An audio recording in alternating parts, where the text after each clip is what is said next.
Morning, everyone. Yeah,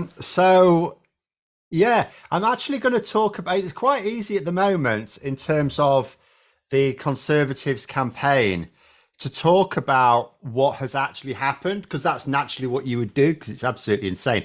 Do you know Rishi Sunak had to deny that he was a salad yesterday on a BBC interview? He had to, with a straight face, deny that he was a quinoa salad. That's where it is for him. But there's actually some future things coming up which are not at all. Do you remember last Thursday, when he and his entire team thought it would actually be a really good idea to leave the D-Day commemorations early? They he actually it all came out at the weekend. He actually believed that it would appeal to the gammon vote. Can you believe that? He thought, and you think to yourself, how can anyone be this stupid? Because it's like, this certain sort of, what we'd call the sort of Reform UK leaning voter, shall we say, they absolutely lionize anything to do with World War II. Like you see these people, not even around any commemoration, they'll produce AI art like this. Only if you see AI art produced by one of these people, it always has a Spitfire in it somewhere. It'll be a Spitfire, or they'll be like, a World War II person in British uniform. They and he thought it would appeal to them because he was snubbing the French. He was turning up for the British bits and then snubbing the French. Only it was complete nonsense because, first of all, it was all in France. And second of all, it clearly wasn't snubbing the French. First of all, like when it comes to Second World War, these people don't want the French being snubbed. It's like, yes, these people don't like the French for whatever reason. But when it comes to World War II, as far as they're concerned, no, we were on the same side. Like in any other period of history, completely different. But World War II stuff, as far as they're concerned, we are comrades in arms with France. So snubbing France over a World War II thing, utterly insane. And anyone who understands the first thing about British politics, particularly on the right wing or the authoritarian axis, would say, should have known that that was an insane idea. But anyway, never mind that. So he comes home to record an interview with ITV. And Dan Hodges of the Mail on Sunday, the one who kept trying to have a pop at Keir Starmer and Angela Rayner. It took him weeks to leave Angela Rayner alone. And he is saying that this interview is really bad for Rishi Sunak. It's out tomorrow, by the way. ITV are broadcasting it tomorrow. And apparently it's really bad for Sunak. And you think to yourself, wow. So he's basically annoyed over half the country in leaving the D-Day commemoration early. And it was to record an ITV interview that's also going to annoy everyone else. Steve Kirk, 999 Super Chat, thank you very much. It says, I'm assuming pride of place in the Gammon Manifesto is that Nigel has to be addressed as Mein Führer. Well, I mean, interestingly, I don't know how many people know this. Was it Sunday, either yesterday or Sunday? I think it was Sunday, a Reform UK candidate said that it was a mistake to have opposed Hitler in the Second World War. It was a mistake for the UK to have fought against Hitler in the Second World War. And you would think to yourself, well, that's probably another Reform UK candidate having to be sacked now. For goodness sake, mate. And yet, no. In fact, Reform UK's press office said, no, we shouldn't have done. So Reform UK officially now are of the view that we shouldn't have fought Hitler. Can you believe that? Can you believe that? Absolutely. Can you imagine? I cannot imagine how they get away with something like that. And it's not the only odd little quirk that's come from Reform UK. If we're going to talk about them, like, here's the thing, like lots of Nigel Farage, he's going to, if he actually starts being taken seriously in the next parliament, he's going to come a cropper. Again, it was either Sunday or yesterday. It might have been yesterday, this now. Nigel Farage endorsed some candidates for the DUP in Northern Ireland.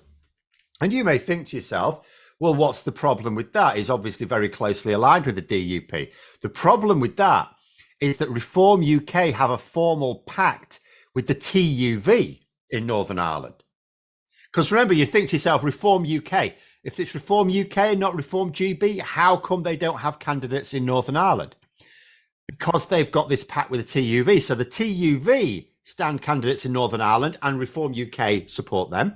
And Reform UK stand candidates in Britain and the TUV support them. So basically, Nigel Farage was endorsing the rivals of the party that he is supposed to be in alliance with. So Reform UK then had to issue a statement from Ben Habib saying basically, no, we support the TUV candidates. So I often describe Farage as being more self-aware than most of the loonies. Like, he knows where the boundaries are. He knows what he can get away with saying. And he's also aware of how public attitudes shift. So some of the things that Nigel Farage will say now, he wouldn't have said 6 years ago, but he now knows he can. But it's also true to say that he's not going to be the sharpest tool in the box either, because he has done a couple of interviews where he's actually been put under real scrutiny and he's not come out of it well. Ian McKenna, £5 super chat there as well. Sunak wants national service. He couldn't even do one afternoon. Yeah, a lot of people have been making this point. Indeed. I'll tell you, that D-Day mess was utterly crushing for the Conservative campaign. Up until that point, up until last Thursday, the Conservatives were behaving as if they could win. I think most of them recognised they could not win, but they were behaving as if they could. They were campaigning for the win. They were urging people to vote for them to win. Their advertising campaign was designed to get people to vote for them in order to carry on in government. Once that mess happened, first thing on Friday, the next day, all Conservative advertising stopped. They stopped all their paid digital advertising, that is. And then later on, it came back and it's completely changed now. Now, all the Conservative advertising is about don't give Labour a large majority. So basically, the Conservatives now are campaigning on the same platform as Owen Jones. It's don't give them a large majority. Ivan Ambrose, $4.99 super chat, thank you. On the Nick Robinson interview last night, Sunak was all for you again, repeating blatant lies about Labour. See, that's the other problem as well. Now, politics is dishonest, right? It's dishonest. The problem that Sunak's got is he doesn't understand which lies he gets away with and which ones he doesn't. The problem with this £2,000 extra in taxes from Labour is that it's been debunked. It's been debunked by the Statistics Authority. It's been debunked by the Treasury, his own government. And that's where you have a problem, because there is no way a journalist can therefore you may think, and I certainly think, there's a lot of people in broadcast politics land that either because they want to or just because they feel they have to give Conservatives an easy ride, right? So, you can watch a politics program and it's like, not with everyone, but with most, the Conservative will be asked tough questions, but there's no follow-up. Yeah, it was Labour, it's different, or indeed any progressive politician. However, in a general election campaign, if, say, Nick Robinson or any other journalist were to allow Sunak to tell his lies about the tax unchallenged, they would be in trouble because it has been officially debunked. So what Sunak needs to do is to come up with the way you usually mislead in politics is you get something that's true. So you get some statistics, which is true, and then you apply a conclusion, which is not a good conclusion, but it's not a lie. It's just because most people aren't good at maths. So you just draw a conclusion that where you can't say it's untrue, But like all the experts would be able to say is, well, that's not really telling the full picture.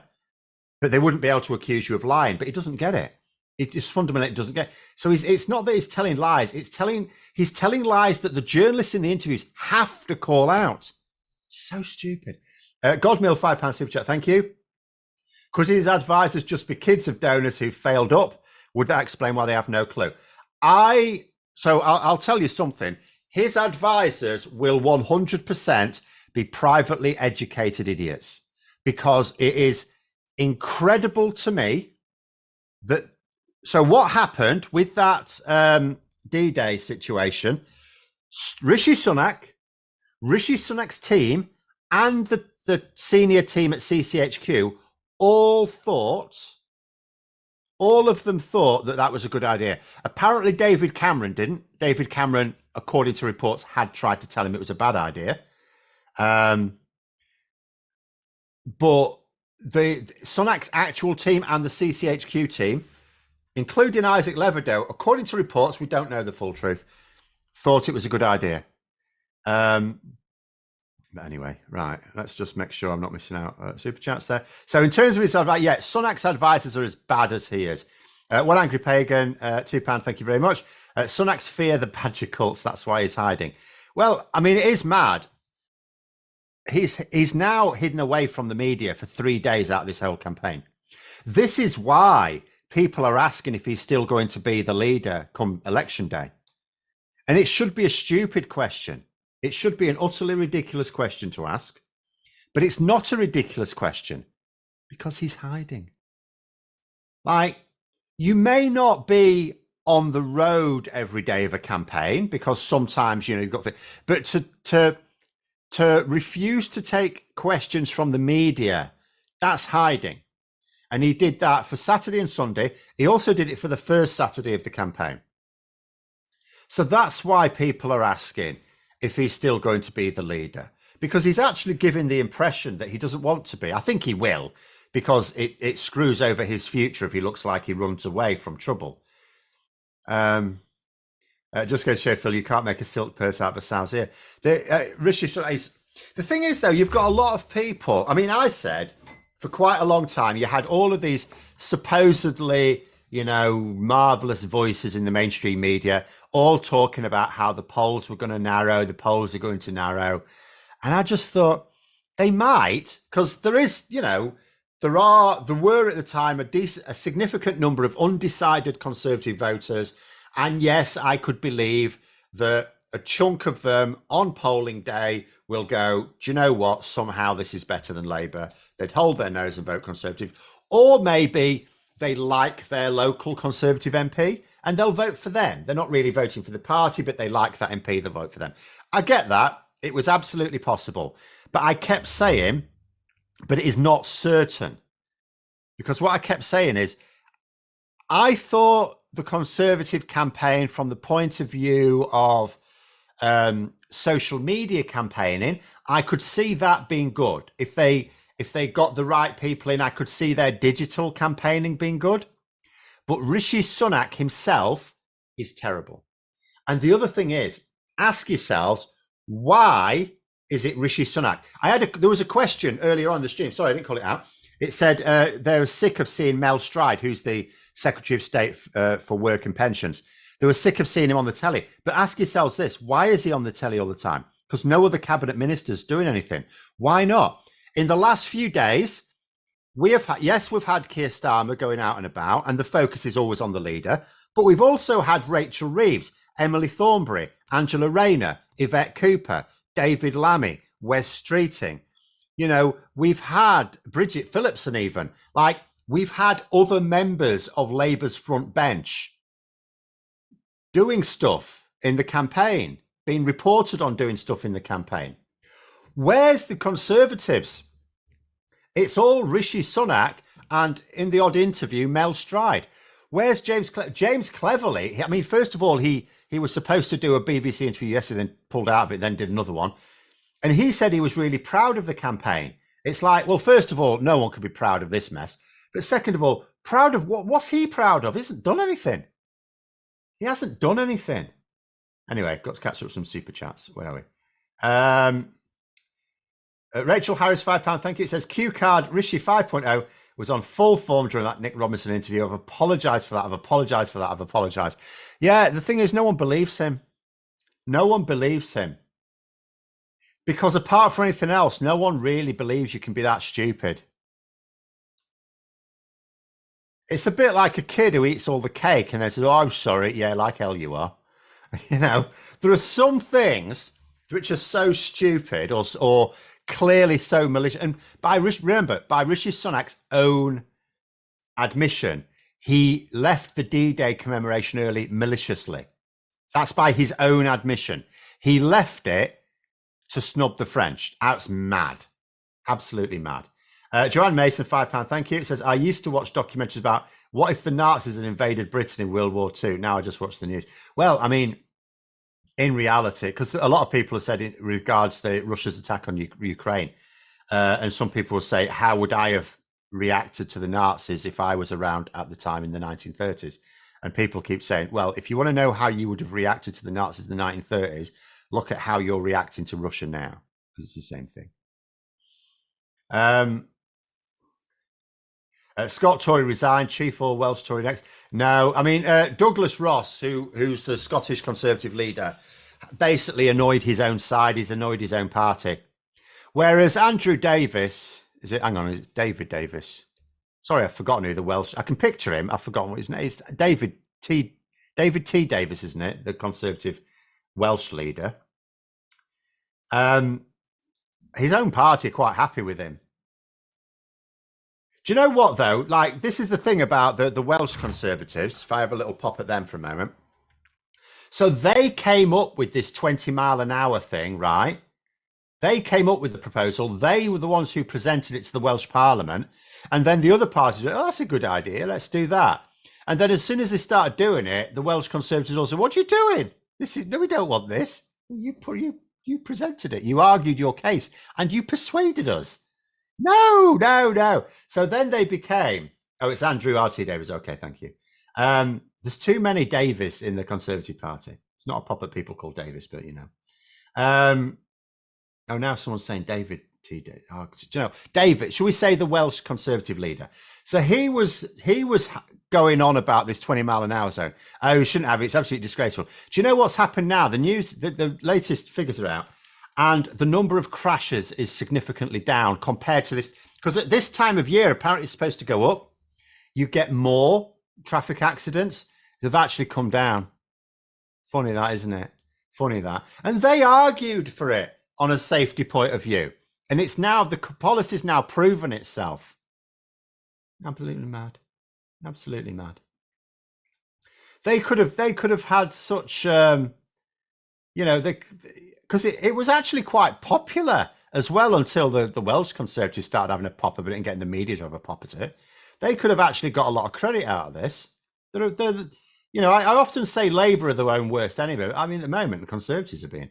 Johnny Copperhead, £5. Thank you. Says Tories so desperate now they're looking to change electoral process to last past the post. In all honesty, there are some moderate Conservatives who should probably think seriously about backing proportional representation. Because the thing is, there are so many winners from the situation. And the only people who ultimately lose are sort of right-wing, sort of far-right conservatives. And the only reason they lose is because the only way they can win total power is by leading a broad church party that gets itself into government. Because what would have to happen under proportional representation, it's not that they would never find their way into power. I mean, we're seeing what's happened in the Netherlands and Italy, for example. It can happen, although Italy doesn't have very good proportional representation. In fact, it's because of the first past the post aspect of Italian politics that Meloni is in charge. But still, it can happen. But it can only happen with coalitions. So when you look at the Netherlands, for example, you know, people go, oh, Wilders still good to be the prime minister. It's like, yeah, but he's also going to have to tone his rhetoric down and his policies because he's having to be in coalition. And it's a very shaky coalition as well. It's a bit like when people were complaining about, you know, with the, or going off on one, the EU parliamentary elections this weekend. And they were saying, oh, the far right have had this surge. It's like, well, it's a little surge. But they have made gains. But first of all, they only represent 30% of the European Parliament, so they don't have the balance of power. And secondly, it's made up of like three major, it's not like one group, it's three major groups who don't like each other. They hate each other. And we're going to see this with the Conservative Party as well. There's a lot of people naturally assume, and it's not a silly thing to assume, that after the election, that the far right is going to take over the Conservative Party, install Nigel Farage at some point, not necessarily straight away, but at some point install Nigel Farage, something that will be quicker and easier if he wins in Clacton. So let's try and avoid that happening. And but other things to bear in mind are the Conservative Party is like that as well. There's multiple factions on the far right of the Conservative Party who don't like each other. This is ultimately why they couldn't replace Rishi Sunak, because they couldn't agree on a common candidate. They don't trust each other. And you're going to see that after the election as well. There are some like Suella Braverman who's openly saying we should have Nigel Farage leading the party. But you have others on the far right, like Andrea Jenkins, who say this is a crazy idea. Why would you do this? Bring back Boris. But there we go. The coalition Netherlands has made certain that Wilders won't be prime minister. At the moment, it looks like he'll be a figurehead prime minister. But I mean, this is, again, so this is what I try and say when people say, oh, proportional representative, what about Wilders then? It's like, yeah, what about him? What about him? Because in a first past the post situation, politics in the Netherlands could have been such that he would have won outright power.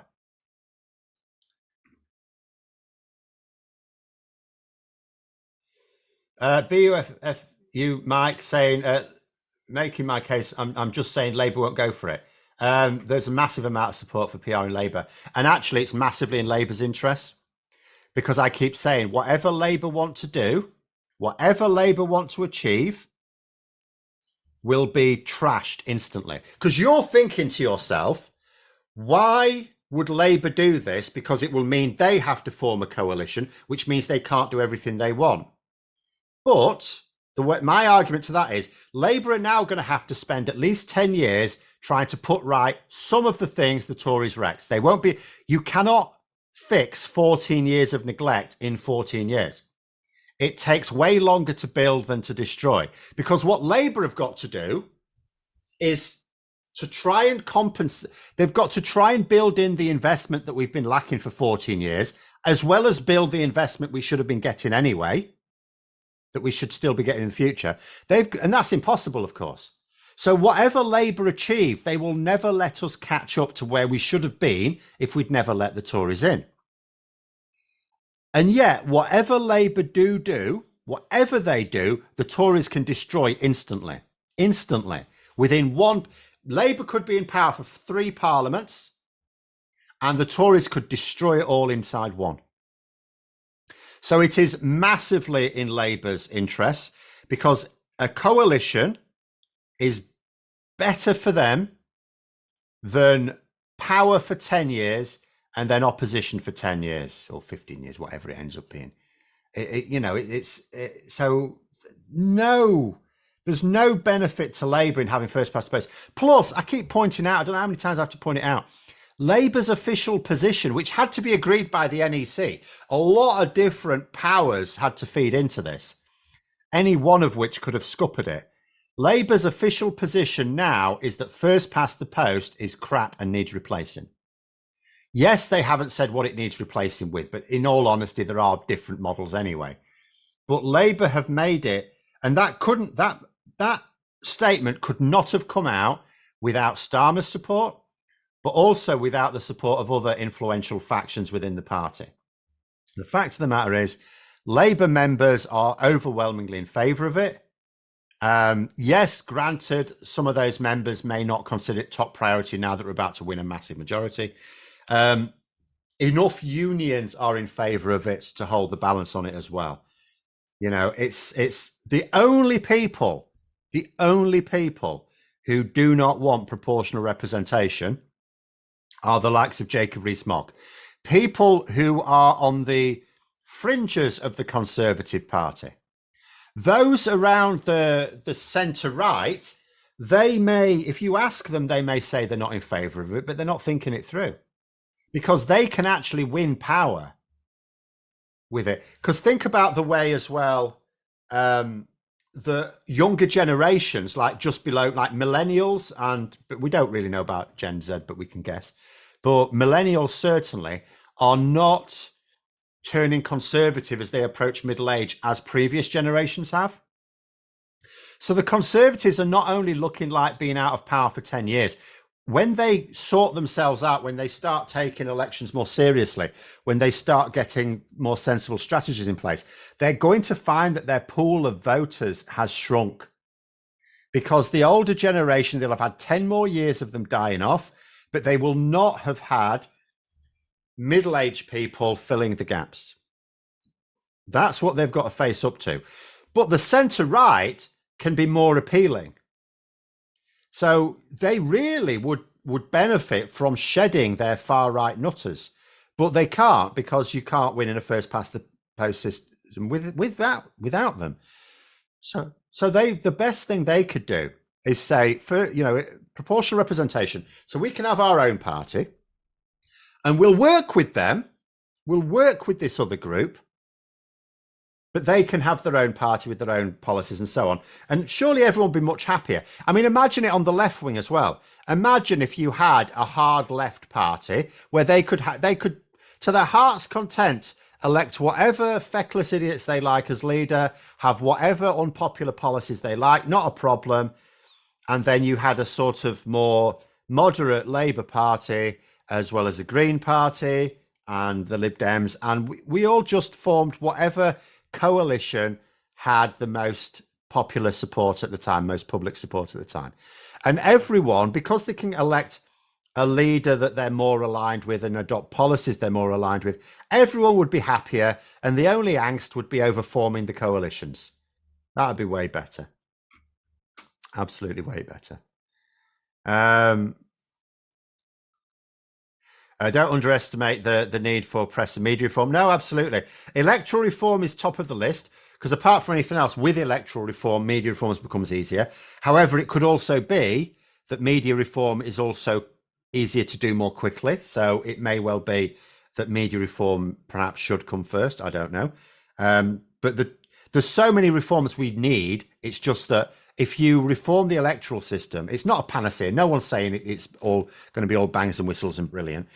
But it makes a lot of other reforms that are necessary easy. Also, it stops, because there is never going to be a majority in this country in favour of coming in and trashing the NHS and trashing other public services. There will never be a majority for that.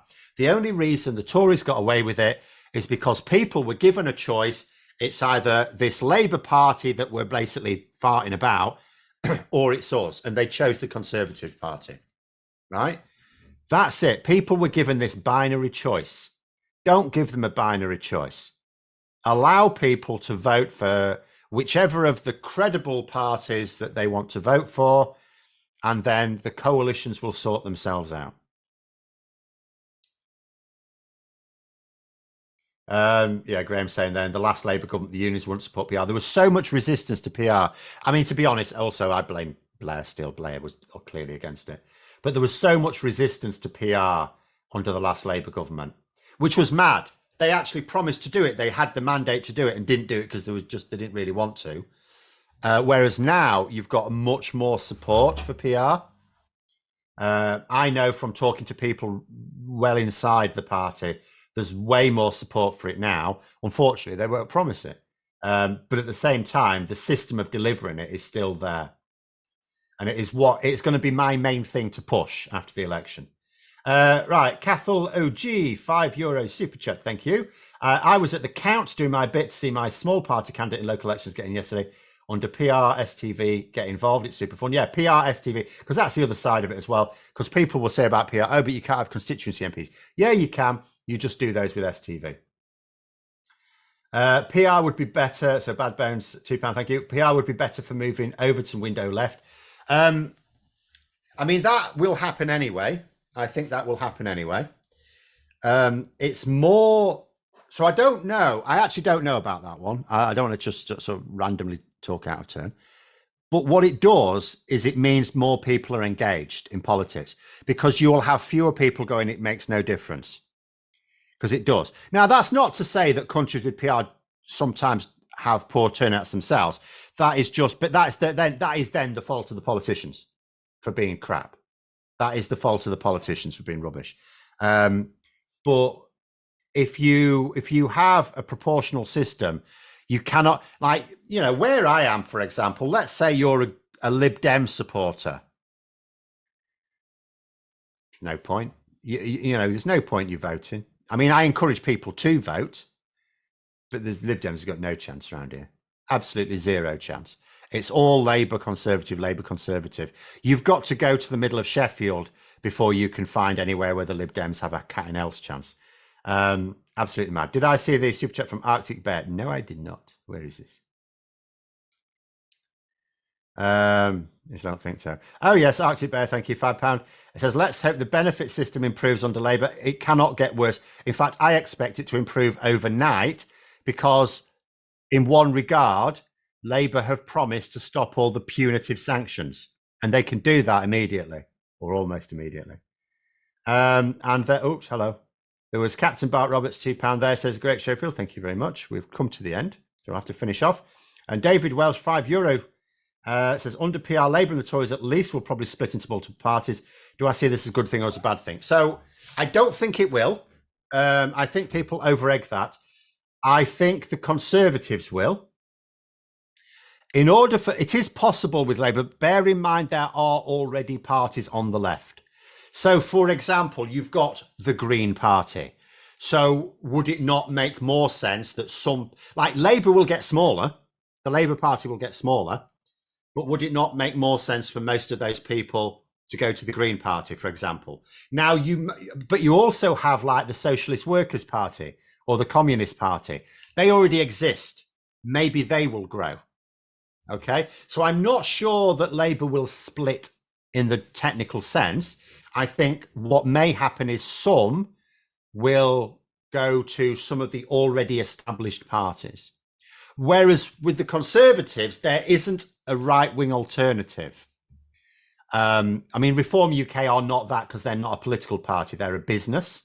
Someone actually asked this morning, because people again were pointing out that Reform UK is not a party, it doesn't have members. I mean, it technically has 3 members, but the people who think they're members are not members, they're subscribers.